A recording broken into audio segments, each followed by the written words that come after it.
Alors on arrive sur la zone. S'ils sont là, ils sont là.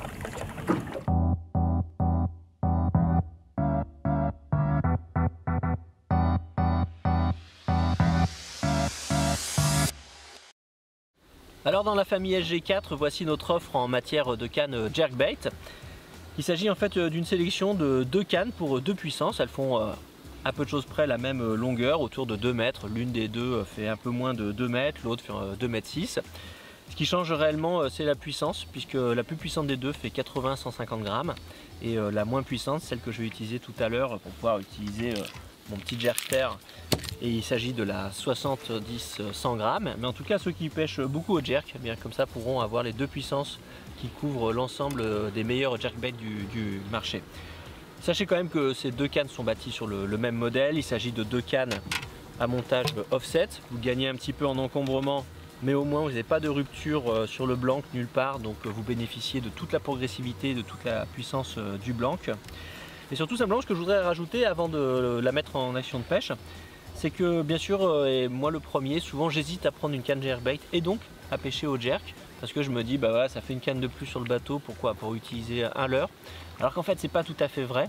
Il faut aussi savoir que les cannes jerk, du fait qu'elles sont très courtes, sont aussi d'excellentes cannes pour pêcher au stickbait. Donc quand vous avez des gros stickbait comme celui-ci et que vous aimez bien les utiliser, n'oubliez surtout pas qu'en fait avec votre canne jerk, eh bien, vous avez une excellente canne topwater sous la main. Simplement évidemment, quand vous allez mettre un topwater, je vous donne une astuce quand même de pêche, vous allez mettre un badling en régénérateur par exemple, puisqu'il s'agit d'un copolymère, mais surtout pas en fluorocarbone, parce que là en fluorocarbone comme il coule, il ne va pas aider votre topwater à bien nager comme il faut. Donc mettez un badling en copolymère, en régénérateur par exemple. Et quand on pêche jerk, là j'ai aussi pareil me faciliter la vie, je vais mettre directement au bout de ma tresse ce badling, qui est en fait, vous voyez, un badling en acier. Et ceci pour une raison toute simple, c'est que vous pouvez le faire aussi avec un badling en fluorocarbone cette fois-ci, mais d'un diamètre assez fort, au-delà de 80 centièmes. Parce que comme c'est assez raide, c'est ce qui fait que quand je vais jerker, c'est ce qui fait que ça va empêcher mon leurre de venir s'emmêler, comme le ferait par exemple du nylon, de la tresse trop souple dans les triples, et qui fait qu'il y a des fois en plein milieu de l'action de pêche, bah, ça nage plus, ça s'est tout entortillé, c'est dégueulasse.